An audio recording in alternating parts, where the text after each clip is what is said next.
Thank you so much for joining us and welcome. This is the first of a series of webinars that QED will present over a period of a number of months. So we're really happy to offer these and happier still that you've joined us. I'm Robin Townell. I'm the Marketing Manager for QED, and today's webinar is entitled QED Data Analysis, Chapter 1, Introduction to QED.NET Toolkit Features. Our presenters are Dr. Paul Murphy, who is our Senior Optical Engineer, and Chris Sopranowicz, who's QED's Software Engineer.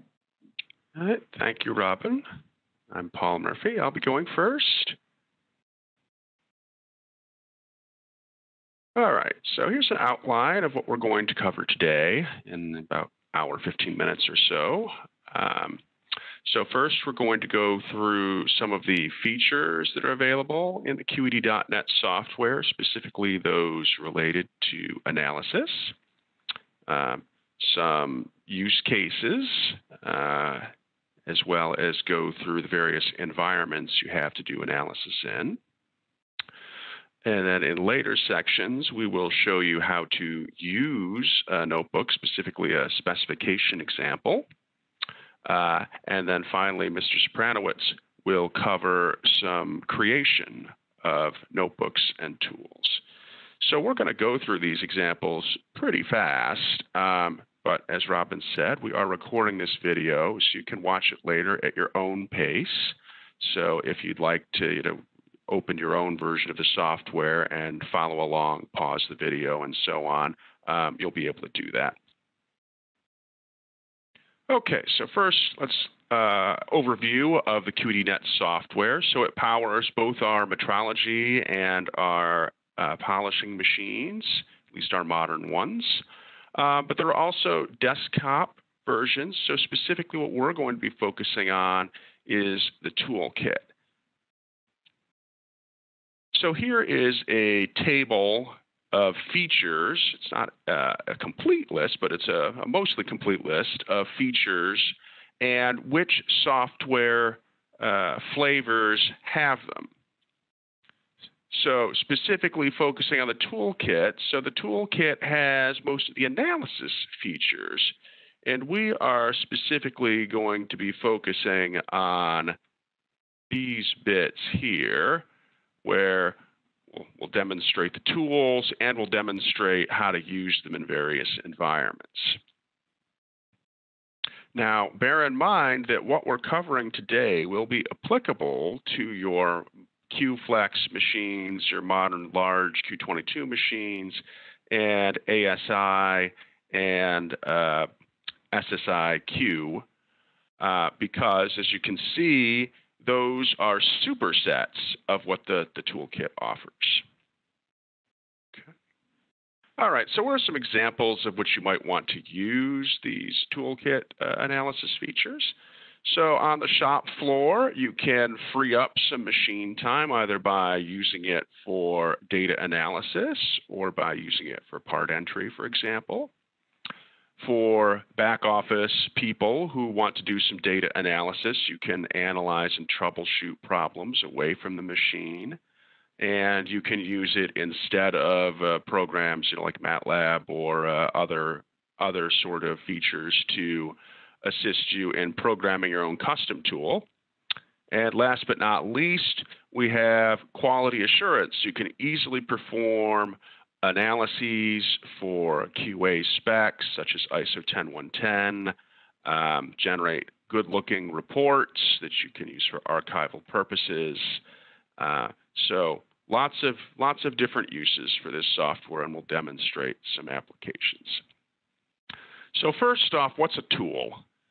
So they're the building blocks of any analysis. For example, a filtering tool, Fourier filter, is a tool. And you can see here on the right, here's a tool. Here are its options. Here on the right, you can see the Fourier filter tool lets you decide whether you want a low pass, high pass, what kind of frequency mask, where you want your cutoff to be. And then finally, there's a description of the tool, a short one, where if you want even more description, you can press the more help button to get that.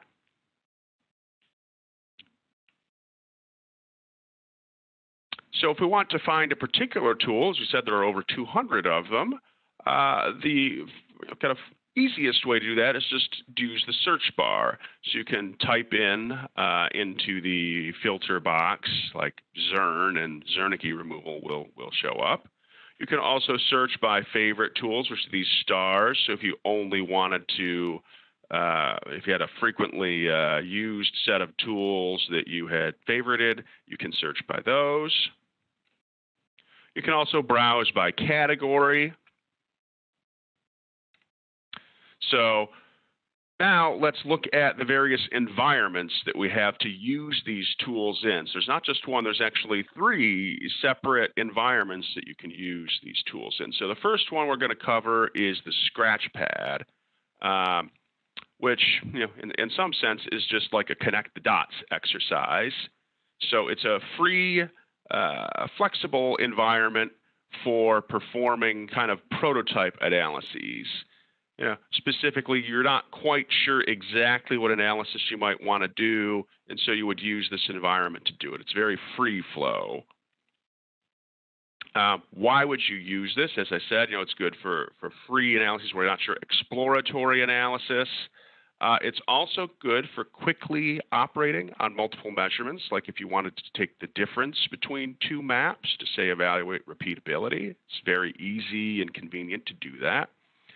And as you can see, you can visualize the order of operations and check intermediate results. So here on the right is an example of a particular Scratchpad where we're doing both a low pass and a high pass filter.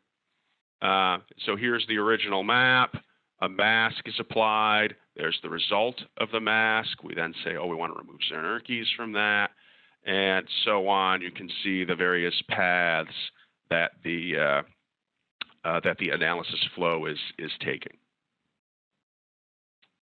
All right, so what are its shortcomings? Why would you want to use one of the other 2 environments? So it's not real easy to or convenient to reuse, perform the exact same analysis again. I mean, you can export and reload, so it is possible to reuse it, but it's not quite as convenient. So for those sorts of purposes, you may want to use a process diagram, which we'll discuss shortly. Probably its worst limitation is its limited visual layout ability. So if you want to see, say, multiple maps, this is kind of about all you get, either all in a row, all in a column. You can't really configure the visual layout. So if you want to report on something or print something that looks kind of nice, the Scratchpad really isn't your thing. Okay, so now I'm going to go through an example of how we would build that Scratchpad that we just saw. So I'm going to start this video, and you can see the first order of business is opening the Scratchpad. Then we're going to load a map that we want to analyze. And there it is. We're then going to mask the measurement. I'm going to use the simple mask tool here. Got the diameter down to 150 millimeters. Okay, there's the result. Now I'm going to turn off the auto arrangement so I can rearrange the layout of the Scratchpad. This doesn't have any computational effect, but it can make it easier to follow what you're doing. So now I'm going to remove alignment errors, and I'm going to do that by fitting out the first 4 Zernicke terms. There's other ways you can remove alignment terms if you like. This is just one. So there we go. We execute.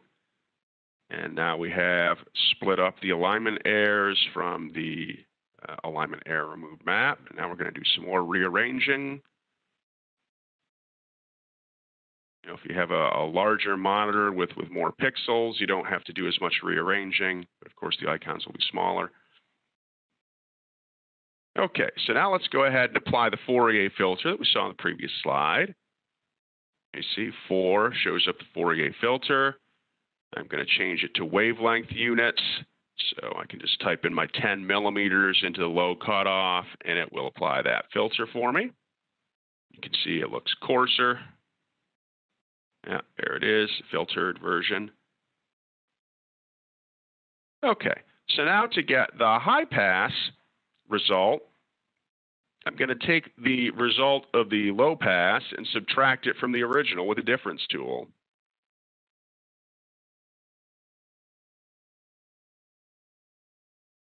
And now we're going to select the three maps. We do a multi-select, control clicking. And we're done. We have replicated what I showed you on the previous slide with the analysis Scratchpad. Okay. So moving on to the process diagram. What is a process diagram? So again, it's a sort of connect the dots exercise, and we're going to connect the boxes. In this case, though, it's abstract. So here are the inputs. For example, there's a map. It's an input, but instead of it being an actual height map, it is a placeholder for a height map. So here you're going to build a tool. You'll basically build your own tool by assembling tools together, which you can define the options and parameters you might like. Okay, so why would you want this? So the main reason is to simplify the reuse. So let's say you want to do a high pass and a low pass filter often.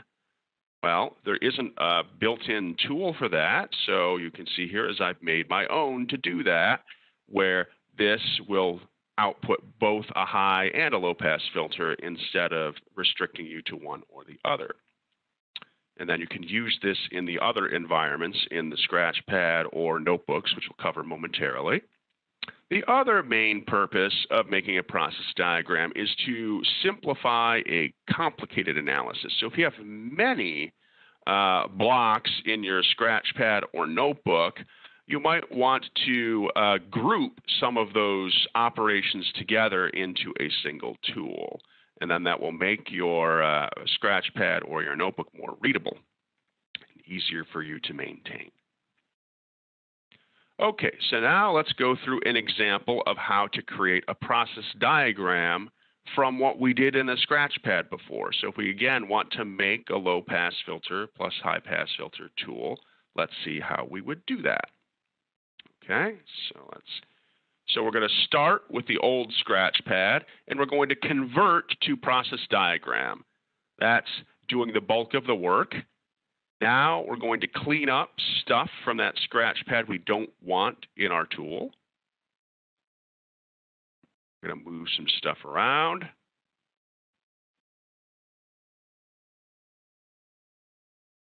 Now we're going to need to get ready to wire things up. So first I'm going to rename the input, did that, and then I connect it to the Fourier filter. I connect it to the difference. I need to make a new input for the frequency mask argument of my tool. Let me switch back and forth between frequency or wavelength.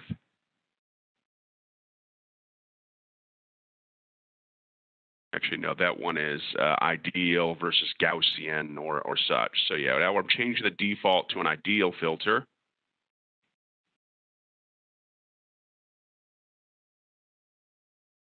And now I will go and set the cutoff size as a variable. So I can say type in 10 millimeters if I want a 10 millimeter filter instead of being hard coded. And then I need an output for both my high pass and low pass filter. So I now have my two outputs. I'm going to rename them to be more descriptive. Here's my low pass map. Here's my high pass map. Now I'm going to name the tool. This is how it show up in the tool list in the Scratchpad or notebook. Give it a unique identifier. And then finally, I'll do a brief description so that when I use this tool some other time, or if I'm letting someone else use my tool, that they have some idea what it is.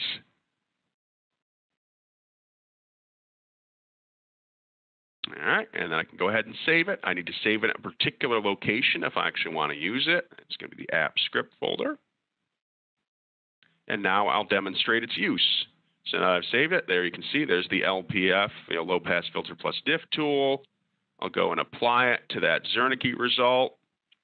Set my cutoff equal to 10 millimeters. And you can see that I have a very similar set of results that I did when I did it with a Scratchpad. So I'm selecting them all, and you can see they have the same RMS values and such. Okay, so that shows a quick example of what a process diagram is and how you can assemble one. So now let's talk about analysis notebooks, the third analysis environment. So when you think about analysis, typically, usually it's you have some map that you have acquired on an interferometer or some other measurement tool, and then you want to perform some particular analysis on it, and then you'll get a single map or maybe a few maps out. So notebooks are much more flexible than that. So we have a two-stage notion where we have a processing step that's applied, and then the results of that processing can be used as inputs to many different analyses. And then you can summarize the results of all those analyses into a single page or view to give you a quick look at things. So why is this useful? Well, processing is what we would commonly use for data cleanup. So for example, if you have a spike in your map you want to clear out prior to any other analysis, you want to mask to the clear aperture prior to doing any other analysis, those are things you can do there. So if you had, say, both a slope spec and a figure air spec that would be two different analyses, you would want them both to be evaluated over the clear aperture. So the notion of the processed map means you don't have to redo the cleaning steps for every single analysis you want. You can have many analysis pages or just one if you like, and you can put any element from any of the pages on the summary view. All right. So why would you use a notebook? They're very easy to reuse. You basically just need to load a map, and that's it. You can, unlike the Scratchpad, you can control the visual layout. So if you're looking for reporting or a pretty picture, Notebook is going to be much more friendly in that regard. You can do multiple analyses of the same measurement easily. You can see the level of detail that you want. So you can have a summary page that hits the high points of the result, but then you can drill down into the details. And Chris and I will demonstrate that further as we proceed through the demonstration. And last but not least, the results can be printed or exported so that you can review them later. Okay, so that gives us our overview. Now I am going to go through a use case, a very common one, which is evaluating a part against specifications. And in the course of going through this tolerance analysis, I am going to demonstrate navigation through notebooks, as well as configuring the notebook for your particular part, and printing and saving your results. Now, this notebook that I'm going to go through was built with all the same tools. It's a fairly elaborate notebook, but in principle, you could make it yourself as well. It's not using some special proprietary tools. All right, so in order to have specs to evaluate, I need to start with a drawing that has those specifications on it. And so here is a sample 10110 compliant drawing. It has an A-sphere on the left surface and a plano on the right surface. All right, we're going to focus on the left surface to be the thing that we evaluate specifications against. Okay, so there is our clear aperture. Our diameter is 170, but our effective aperture is just 156. And we have a series of 10110-5 compliant specifications. So here are those tolerance. You can see power, irregularity, irregularity RMS, and a slope RMS spec with a sampling length and sampling interval all specified. Okay? So this is a more elaborate 10110-5 spec. Oftentimes they will just have power and irregularity and not even RMS irregularity and often not slope. But I wanted to give a more expansive example as opposed to the most common example so you could see the power of analysis notebooks for doing this sort of thing. All right, so now we're going to go and walk through the use of the analysis notebook for starters for evaluating the irregularity and power specifications. So here we go. So first order of business is going to be to open this notebook. It's called Evaluate Specifications.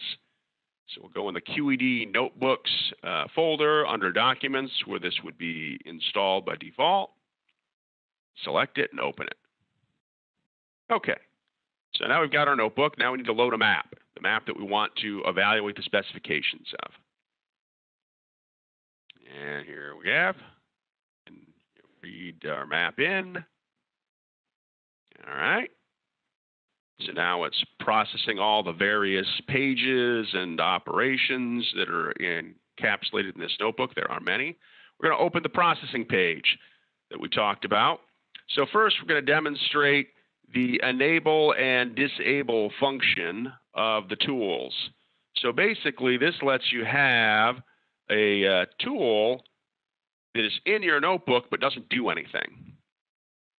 So here you can see I have put a rectangular mask on my map, but it doesn't actually show up in my processed map. So what's with that? Well, the deal with that is that it's not enabled. So you can see there, now I click it, I click the enable button, and now there is a rectangular hole in my processed map as desired.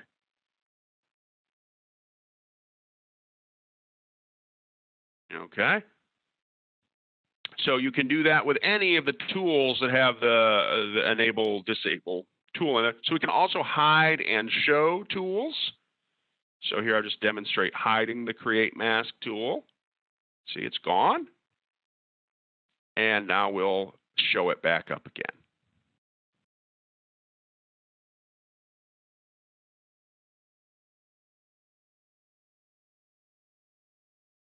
And there it is. All right, so now let's set our clear aperture. So you can see here on the right, I have put our specs back. So here's our aperture here, phi E, and we need to get that in the software. It's 156.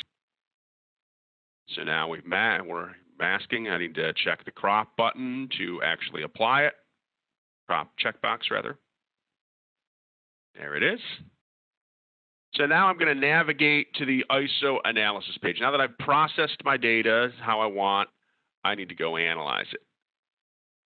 So the ISO page has two different views. It has a results view and a setup view.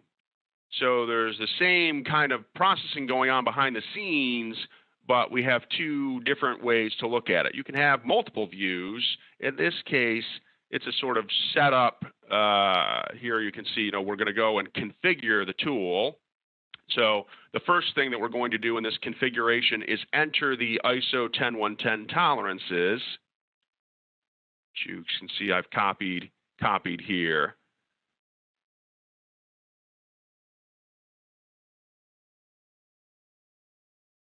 So we'll need to put in our power is 1582. Our irregularity is 63 nanometers, and our RMS irregularity is 6.3 nanometers. Okay, so now we can optionally load the surface prescription, which will give us some metadata on the notebooks if we'd like to see what exactly the map that we're analyzing corresponds to. So I'm going to load a QODIF file with a collimator for that. This lens is a collimator. And you can see that it's going to populate the display info tools there. It doesn't have a part serial number, so we're going to go and enter that manually right here. And you can see it updates. And now we're done. We've set everything up. We're going to go to the results view and see how our surface evaluates against spec. And you can see it fails the PV irregularity. So the peak valley that we measured on this part was about 87 nanometers, which exceeded our 63 nanometer spec. So what I want to demonstrate now is PVR. So PV is going to be driven by 2 points. So the highest point and the lowest point on the surface. So if you have like a dust speck or something on there, or a slight cosmetic defect on the surface, that will drive your peak valley to be very large, and the part might otherwise be perfect. So there's some ambiguity as to what the PV actually is in those situations. For example, if we were to use a high resolution interferometer and a low resolution interferometer to measure the same part, they can get wildly different peak valley values. So PVR, or robust peak valley, is a way to suppress those points without painstakingly masking every single outlier. Okay, so let's go ahead and take a look at that. So I'm going to go and check the PVR box.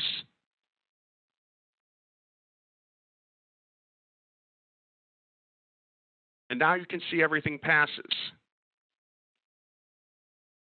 So now it's cut down to 30, 31, and you can see the PVR is much smaller than PV. All right, so why is this? Well, PVR effectively automatically is masking out outliers. So if we go to this map down here, you can see these various points have been removed from the map to evaluate PV. And here you can see that the PVR is a little over 30 nanometers because these outlier points have been removed. So this has allowed us to not have to painstakingly mask out every single one of these outlying points.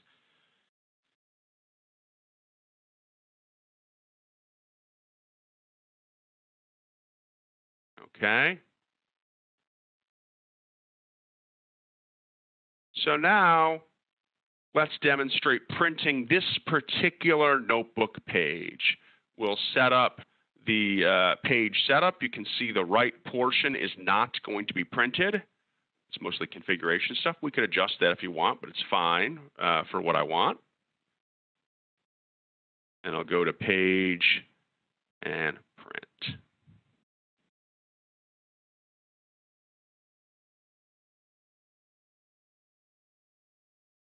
Print it to a PDF. Save off the PDF file. And now we'll go ahead and take a look at it. So here is the page that was printed. I've loaded the PDF and put it here. And you can see it shows that everything passes as well as the details.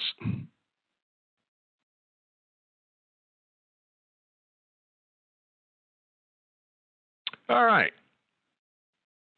So now let's go and deal with the slope specifications.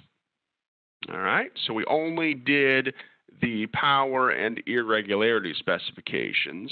Now we need to deal with the slope specifications that were on our print. So I'm going to start where I left off from the previous one. And so this is one means of calculating slope, so-called filtered derivative method. So basically, all I need to do is type in the slope tolerance, which is 5 microradians. And the cutoff by default actually is already set to 1 millimeter, so I didn't actually need to change that. But if it were different, I'd need to change that as well. So basically, these two numbers are what I need. And then it says, oh, you're good. 4.2 nanometers per millimeter, which is a microradian, passes the 5 microradian specification. So easy enough.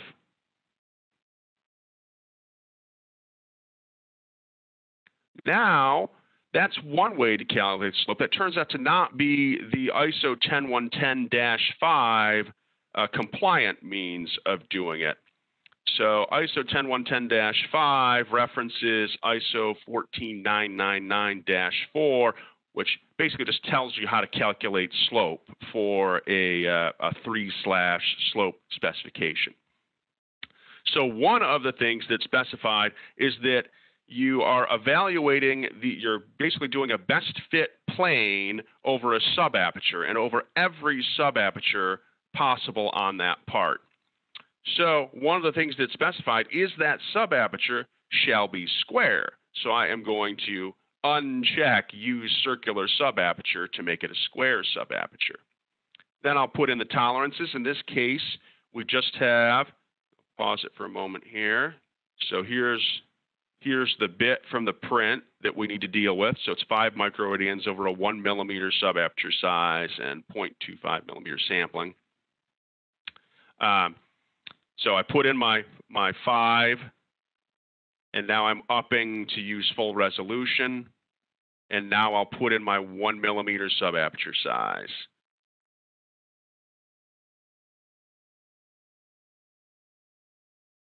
And you can see this also passes.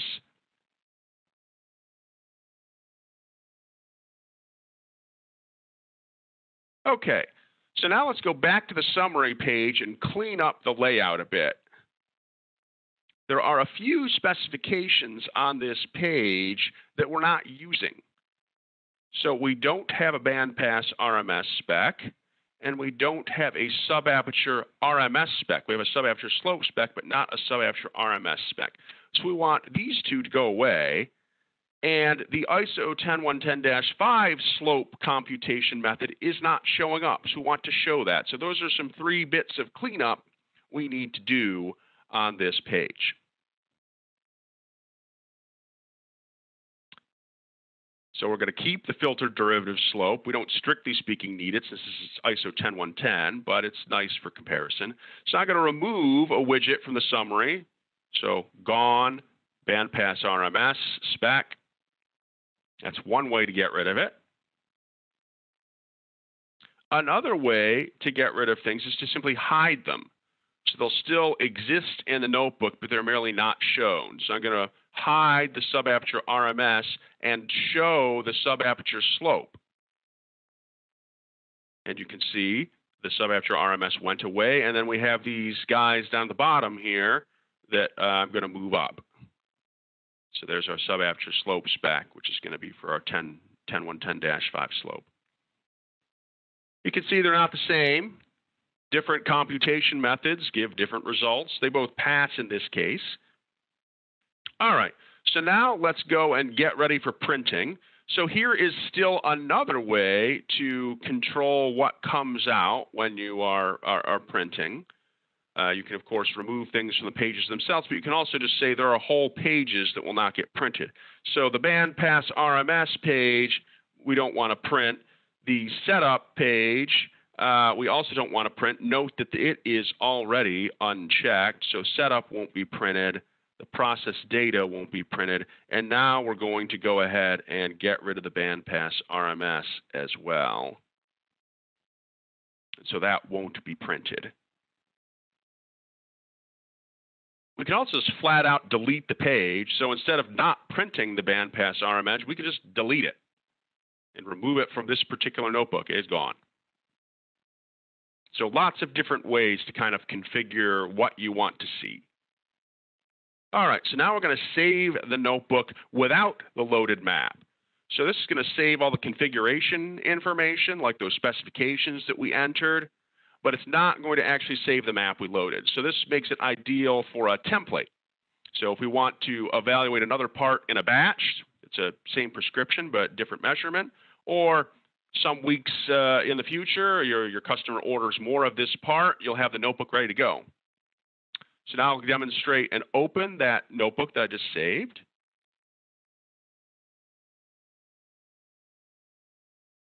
And you can see it's empty. It does not have a map in it as advertised.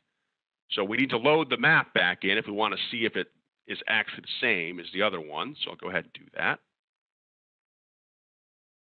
And it'll reprocess everything again according there. And you can see the specification results are the same, as we would hope, since we saved the notebook and reloaded it. And I'll compare the results of the two, and you can see that they look very, very similar, as we would hope. All right, so that's one way of preserving your work. So we can also save the notebook with the map in it. So if you want an archive effectively of this specification evaluation, you might want to audit it in the future. Say, maybe your customer wants to know how you calculated these specs. That information would be available to you because both the map and the notebook are there. So I exported it, and now I'm going to import it. And again, you can see that it's doing the same thing as it did before, but this time it has the map. So you can save the notebook kind of as a template, or you can save the notebook in its completeness, including the map, depending on what you want.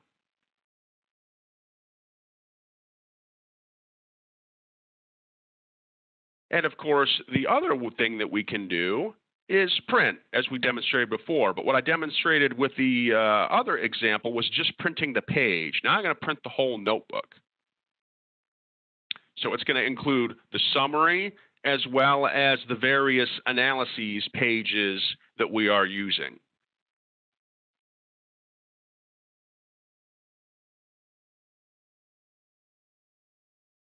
And so now I'll go ahead and open that. So here's page 1, that's the summary.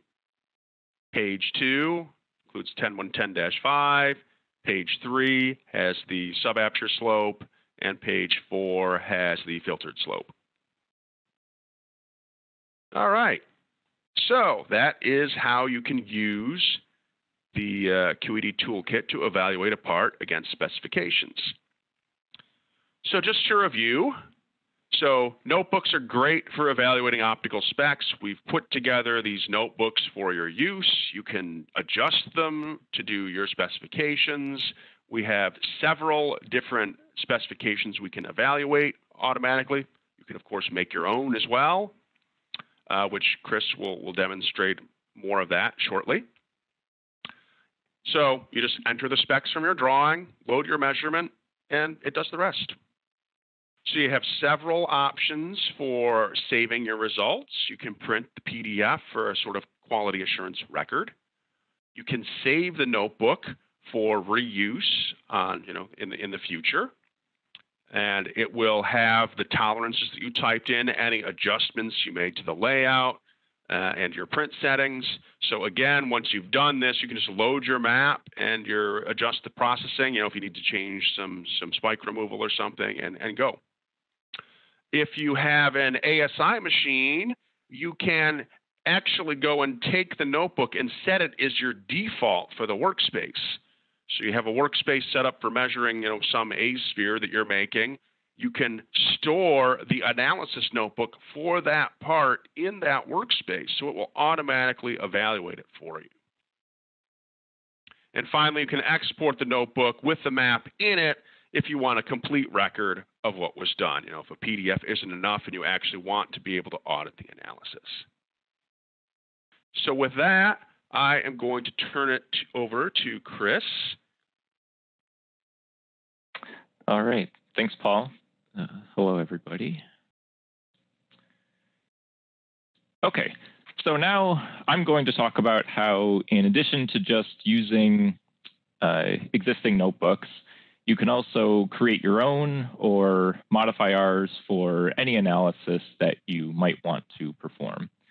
So I'm going to give an example of creating a new tool and adding that to one of the default notebooks, and then give an example of creating a new notebook to do a specific task, in this case, MRF pre-filtering. So the Analysis Scratchpad contains hundreds of tools, and they are useful in a wide variety of situations. But there will certainly be instances where the existing tools don't do quite what you want or just don't do it quite well enough. And so this slide shows an example of that. Over here on the left-hand side, I have a metrology map that has some missing data every 120 degrees from a 3-jaw chuck that was holding the part while it was being measured. And so if I want to then use this map as, say, input to the MRF process, I need to fill in those regions of missing data. So we have a fill tool in the QED.NET toolkit that we can use to fill in those regions of missing data. But if I use that tool, we get something similar to what I'm showing here in the middle. And you can see it just doesn't work that well on this map. We have some high amplitude, high slope regions out here at the edge. And so when we try to fill in those regions, we get some artifacts, and it just doesn't work that well. So we'd like to try to do something better. And so what we can do is, instead of just using the fill tool as is by itself, we can combine it with a few other tools to give a better result. And so that's what I'm showing over here on the right. This is an optimized fill process that I came up with using the Scratchpad that I'm showing down here below. And so the basic idea is we are going to separate out the error. So we're going to fit out some of the lower order error, in this case, the rotationally symmetric error that has higher amplitude, higher slope, and we're going to fit that in a way that gives us a full circle of data. And then we will take the non-rotationally symmetric data, which has lower amplitude, lower slope. We will apply the fill tool to that data. Then we will add the two together, and we get this nice filled result that is free of any artifacts. So let's go ahead and see how you might build this tool yourself. So we will switch back over to the toolkit. And so the first thing we are going to do is open up the analysis Scratchpad, and we will open up the map. And then the first thing I'm going to do here, just for comparison purposes, is to run the built-in fill tool. And so you can see, as we showed in the previous slide, this just doesn't work that well for this map. So we get these artifacts here, and it's just not doing quite what we want.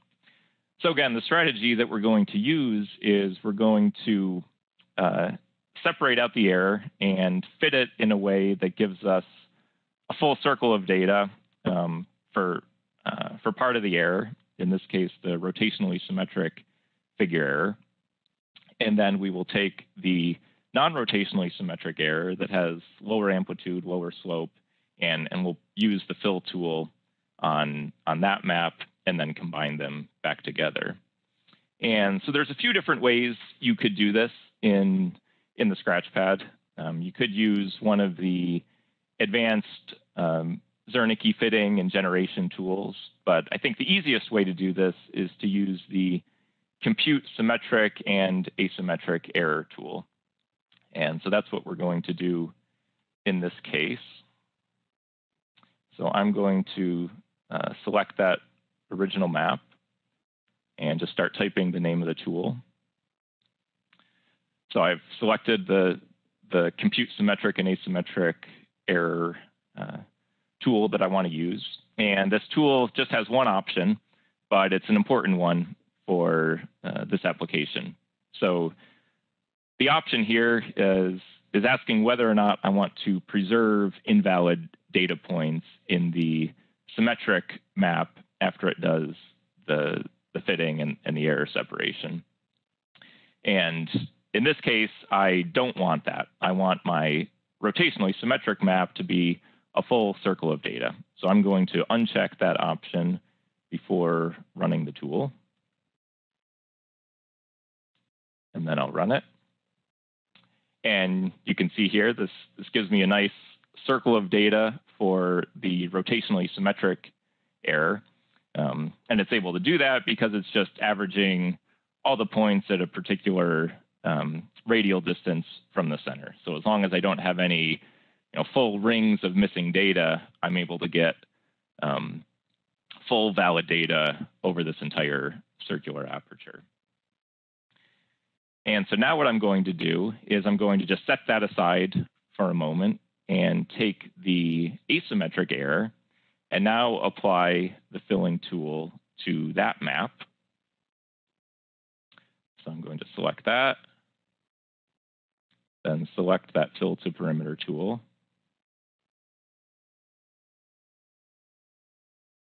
And then when I just run it on the asymmetric error, I get a much better result. So maybe there's a little bit of an artifact here that's not really real, but over here it does a very nice job of filling in the data down at the bottom.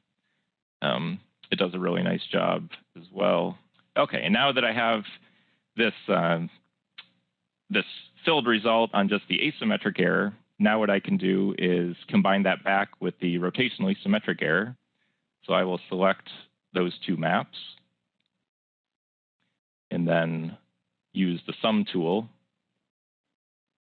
and add them back together. So now I have this nice filled result that's free of any artifacts, and it works really nice on this map. And then I can just select all three maps, the original, the result from this improved fill tool, and the result with just using the built-in fill tool. And you can see how much better this works than the standard fill tool as is. So this worked really well, and I might want to reuse this again and perform the same set of operations on another map in the future. And it wasn't that hard to create, but it was a little tedious. I had to use 3 different tools. I had to remember to turn off that preserve invalids option. So it would be really nice is if I could use this again and run it again with just a single click without having to build up this processing chain of the 3 individual tools.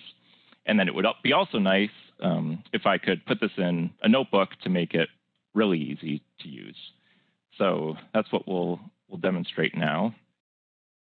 So the first thing we're going to do is convert this to a process diagram. And in the example Paul went over earlier, he took the Scratchpad as is and converted to a process diagram. And then after doing that, there was a little cleanup that he needed to do in the process diagram editor to get rid of some of the things that he didn't need. And in this case, I'm going to clean it up in the Scratchpad first and then convert to a process diagram. It doesn't really matter how you do it. It might be a little bit easier to do it in the Scratchpad first, but it doesn't really matter. So I'm going to get rid of that fill to perimeter tool that I just had in for comparison purposes. And then I'm going to choose to convert to process diagram. And so that's all I would need to do. I could just take this and save it off and then use it in a Scratchpad or notebook, and it would do exactly what I want to do. I would just specify an input map. It would separate out the symmetric and asymmetric error, do the filling on the asymmetric data, add them together, and just give me the result. And that's all that I would see. But one thing that would be really nice to do is to make this behave like a lot of the other built-in tools. So in the where I can easily enable and disable this tool with just a single button click. So this is similar to what Paul demonstrated earlier with that mask tool in the notebook, where he could just click that powered on and powered off button, and that toggled very easily whether or not the tool was enabled or disabled. So to do that, it's quite easy to do. I'm just going to add another input to this tool that's going to specify whether or not the tool is enabled. And so an easy way for me to effectively turn this tool on and off is just to hook it up to the input to the fill tool that specifies whether or not the data is going to be filled. So this will work well, and it'll do exactly what I want. It's not the most efficient way to do it because it's still going to separate out the error and add it back together whether or not I fill the data. So it might take an extra fraction of a second, but it's not really a big deal in this case. So I'm going to, again, hook that enabled parameter up to the parameter in the fill tool that specifies whether or not the data is being filled. I want this tool to be enabled by default, so I'm going to change the default of that, the default value of this parameter to true. And then this last thing that I'm going to set is the important thing to do to have the software treat this as the enabled flag and allow me to easily enable it and disable it using that powered on, powered off icon in a notebook. So I'm just going to set this to true, indicating that this parameter is the enabled flag. Okay, so now all I need to do is give this tool a name so I can easily find it in the Scratchpad.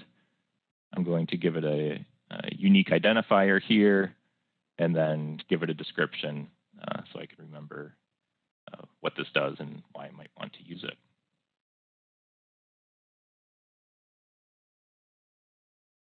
Okay, so now I'm going to save it. And again, it's important that you save process diagrams to this location. So this is C, program data, QED technologies, the version of software that you're running, and then QED app scripts. And if you don't save the process diagram to this location, it won't show up in the Scratchpad and you won't be able to use it.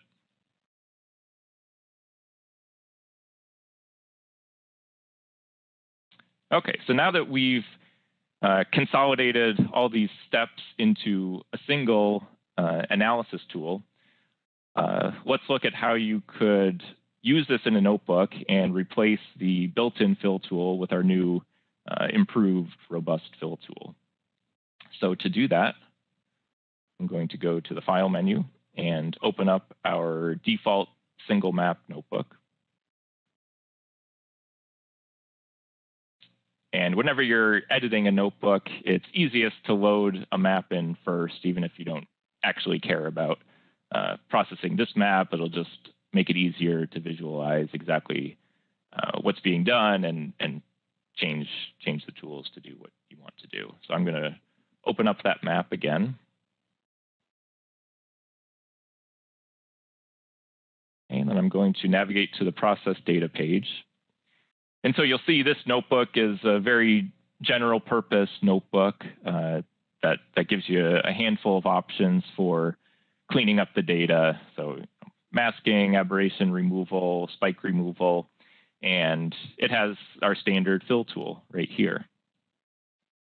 And so if I enable the tool, it's going to run. And again, as expected, it gives me these artifacts in the edge where I had those regions of missing data.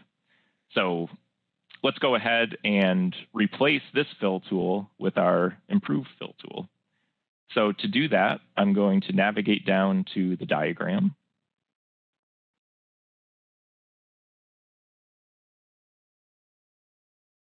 And I'm going to find the input to the fill tool. Select that. And now, since I saved my robust fill tool to the correct location, it's now available right here in the Scratchpad, just as any other tool would be. And it's got the name I gave it and the description. So I can easily find that and select it. And I'm going to go ahead and run it. Just do a little bit of rearranging here.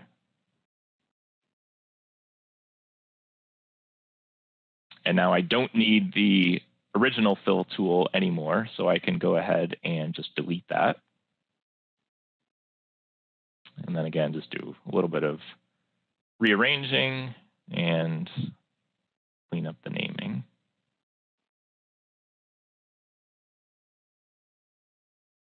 Okay, so now I'm going to navigate back up to the main process data page. And so you'll see, because I deleted the original fill tool from the diagram, it no longer shows up.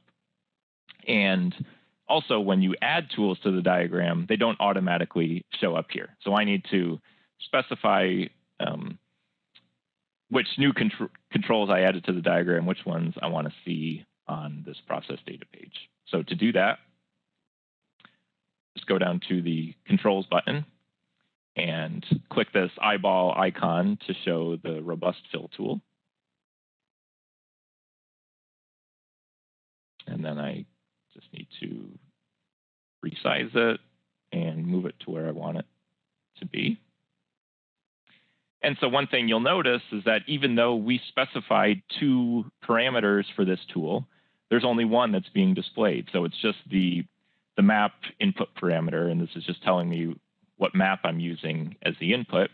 And that enabled parameter isn't showing up, and that's because I told the software it was the enabled flag, and I wanted that parameter to set whether or not the tool is enabled. So because I set it as the enabled flag, instead of just being added as a parameter down here, I can now set whether it's enabled or disabled with this button, and it behaves just like a built-in tool in that regard. So now if I click that, it's disabled, and you see it's not doing the filling. And then if I click it, it'll run and gives me a nice result. So, so this is nice. You know, because I created a process diagram for this robust fill tool, it was very easy to reuse. And because it was just a single tool, it made it really easy for me to replace the existing fill tool with this new tool. It was just a drop-in replacement.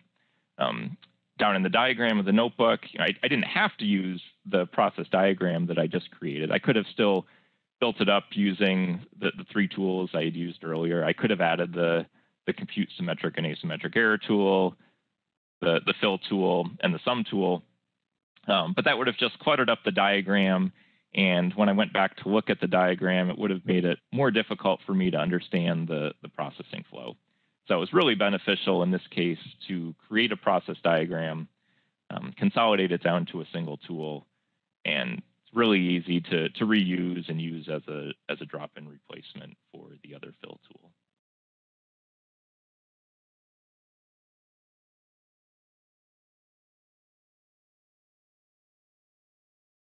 Okay, so now let's go over an example of creating a new notebook to perform a specific task. So one common thing that you might want to do is to have a notebook that's used to prepare data for MRF. So the MRF solver is going to work better. You're going to get a better solve, a smoother dwell map if your hit map that you load in doesn't have a lot of high frequency features that are smaller than what the spot can efficiently go after and try to correct. So there are a number of ways that we could do this and filter out the data and remove some of the high frequency features. And so the first way I'm going to show is a very simple method. It just requires a few button clicks to do. And so what we're going to do is we're going to start with one of our very bare bones single map notebooks. And we can load in a metrology file. We can then mask down to the clear aperture that we care about, remove piston tilt and power in the process data page. And then what we can do is we can use this toolbox that has a collection of commonly used tools that you can very easily add to a notebook without even having to go down into the diagram and edit the diagram manually. So it's very easy to do this. It's just a couple button clicks, and now we have this Fourier filter tool in our notebook. And then again, if I want to have easy access to the controls to change the parameters for this, it's just another couple clicks. I just click on the controls button, toggle this eyeball icon, and then I have the controls for that tool, so I can easily change the cutoff frequency. So this is very easy to do. Again, it's just a few clicks. You don't have to go down into the diagram and edit that. But it does have a couple of drawbacks. So you can see here, there's some artifacts on the top and bottom here because we're filtering this map directly, and it has fairly high amplitude out at the edge. So that's going to lead to some artifacts. And the other drawback here is that we're not seeing the features that we removed. And for this application, for filtering data before handing it over to the MRF machine, we'd probably want to see what we're removing. We want to confirm that we don't actually care about the features that we're ignoring and not trying to go after with the solve. And if there's features in there that we do really want to correct, we would want to adjust our filter cutoff and make some changes. But, of course, the advantage is this is very easy to construct. So let's just go through an example of building this notebook. So to do this, we are going to go to the File menu and select New Notebook, New Single Map Notebook. And so this notebook is a little bit different from the default single map notebook that I was using in the previous example for the improved fill tool. So that default notebook is a nice general purpose notebook that's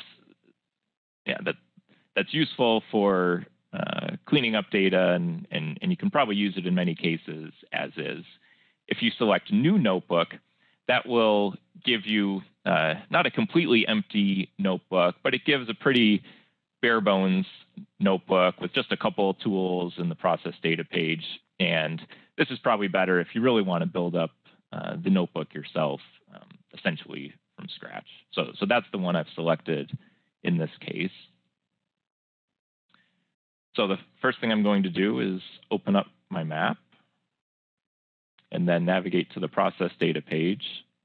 And again, you see here, I just have a couple very simple tools that are added to this notebook. So I'm going to crop down to the clear aperture that I care about.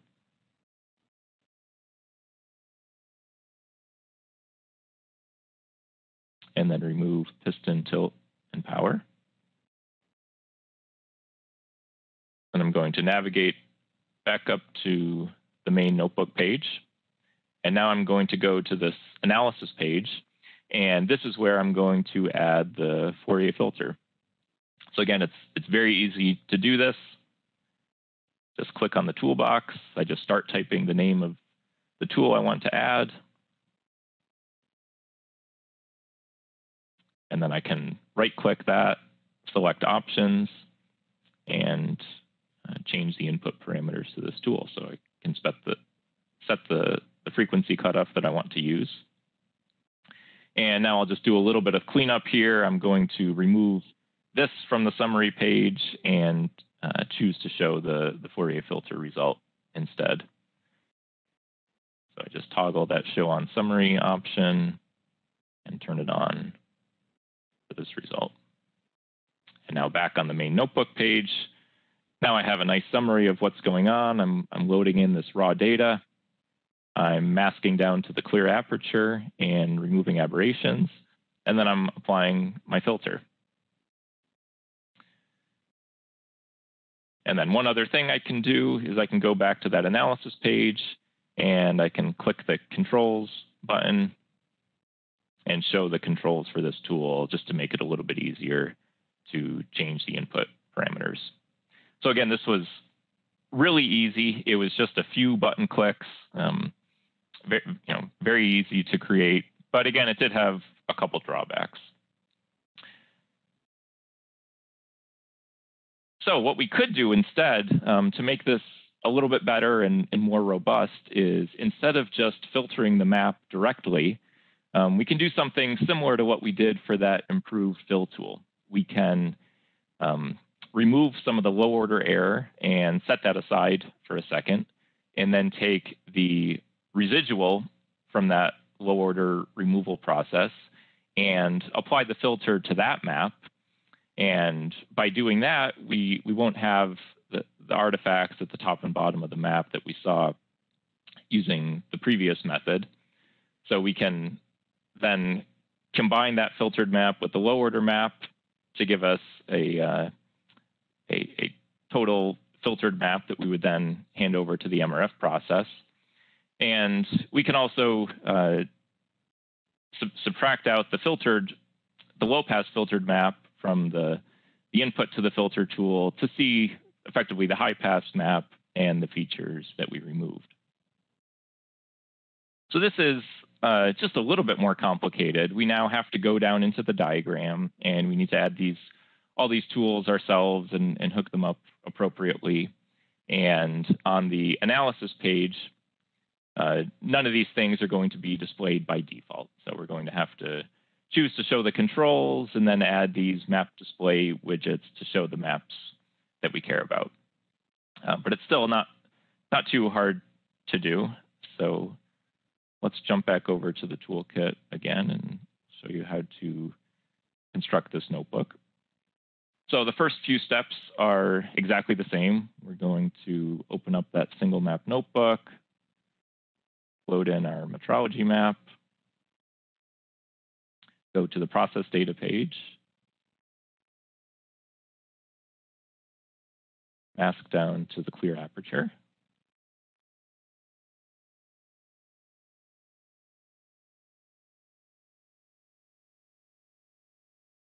And again, remove piston tilt and power.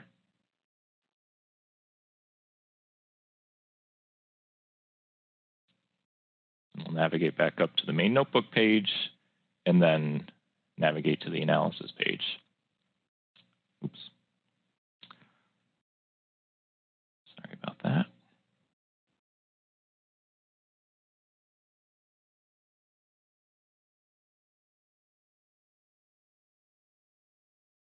Okay, so now instead of just being able to add the tools directly using the toolbox, we need to navigate down to the diagram. So we'll do that. And so now what I'm going to do, whenever I'm adding more than one or two tools, I like to turn off auto arrange just to make it easier to lay things out the way I want and not have things move around on me. So the first thing I'm going to do is to choose the Zernike removal tool. So again, I'm going to use this to remove some of the low order error so that I'm not applying the filter to all the figure error. I'm just going to apply the filter to the residual map from this process. And then I'm just going to rearrange things a little bit.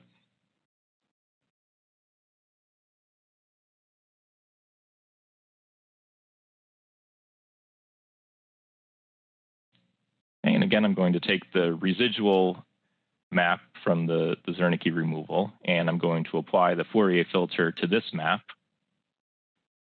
I'm going to set the options that I want, run the tool.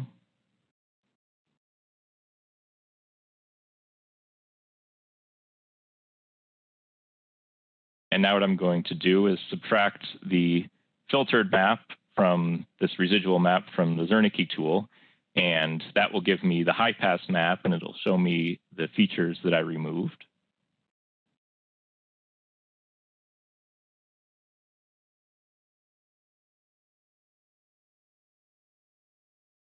I'm just going to rearrange things a little bit.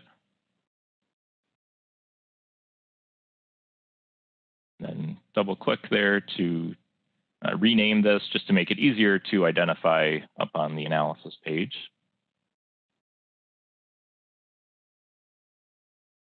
And now I'm going to take the low order map that I had set aside for a second, and I'm going to add this to the low pass filtered map, and this will give me the total filtered map that I will then use for MRF. And so to add those back together, I'll use the sum tool.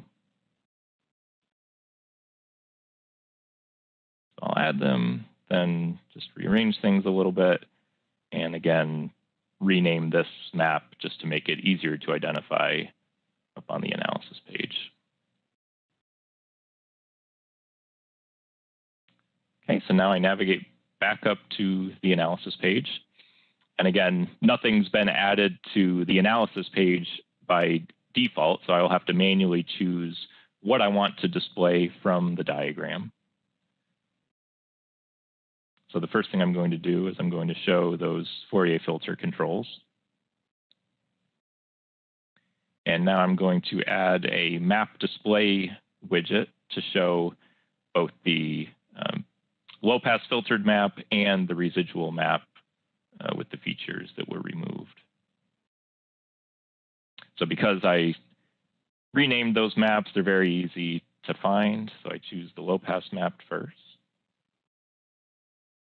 and give that a name. And then do the same thing for the high-pass map. I could have put these both in the same map display tool, but because I want to save off that filtered map and then load it into the MRF software, it's just a little easier to do when they are separate.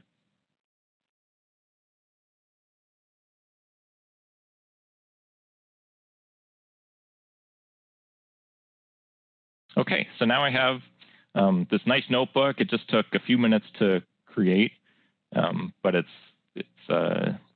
doing exactly what I want here in a very robust way. And because it's a notebook, now I can save this off and easily reuse this. I can give it to my colleagues. We can all be filtering data the same way in preparation for MRF.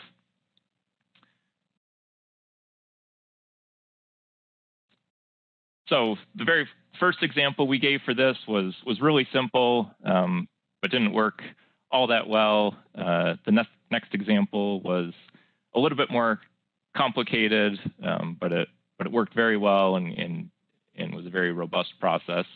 And so this final example, we're not going to show the details of how you would create this, but we just wanted to make you aware of some additional complexity, some additional bells and whistles that you could add to a notebook like this to really make it extremely flexible and powerful.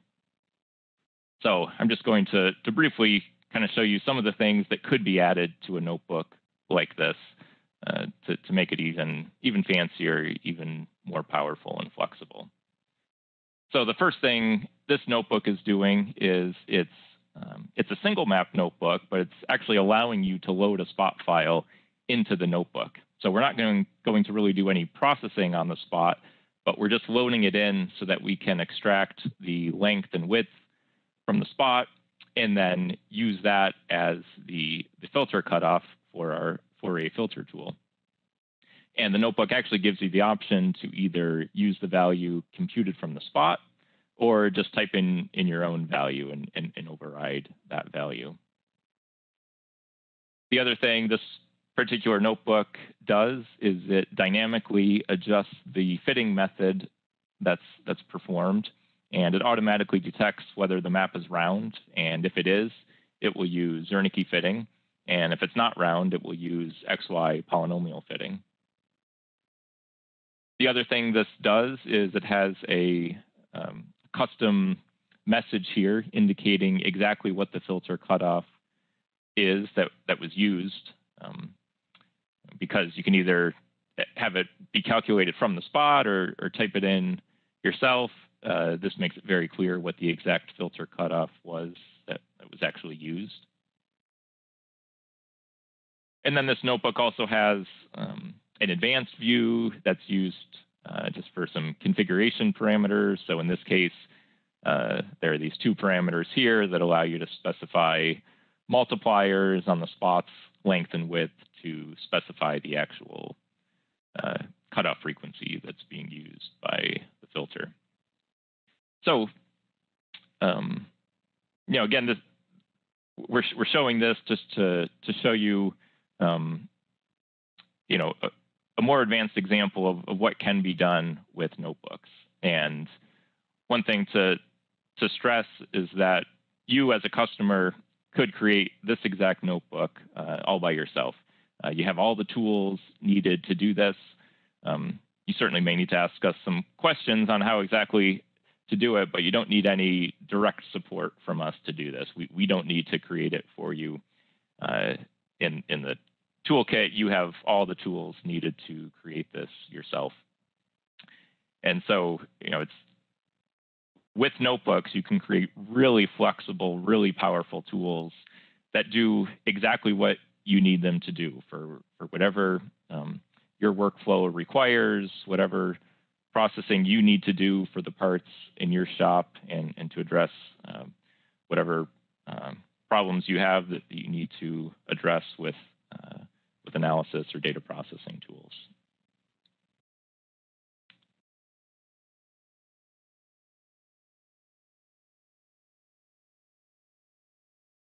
So hopefully these examples have shown you how powerful the toolkit is, and that it is really just packed with features to support your analysis and reporting needs. And one of the really nice things about the toolkit is that it has many modes of operation depending on what you need to do. So it has the prototype or exploratory mode with the Scratchpad. Notebooks allow you to control appearance and make things really simple to use and lay things out exactly how you want. You can create really nice looking reports with them. You can use process diagrams to make your own tools or just simplify diagrams as we demonstrated. Another thing that we didn't really talk about much today, but you as a customer now have access to a whole bunch of scripting tools in the software that really give you a lot more capability and allow you to endlessly customize your analyses. So again, we didn't talk about that much today, but we plan on having a future presentation to go over that in more detail. And so like we showed with the improved fill tool, the more robust filtering example, you can really leverage the power and the flexibility of the toolkit to build in new analysis capability that's customized exactly to your needs. So we hope this helps you get started and have more confidence in exploring the capabilities of the toolkit. And if you get stuck with something, certainly contact us and we'd be happy to help push you in the right direction. So thank you very much. We hope this was useful for you and you learned something, and thank you for attending.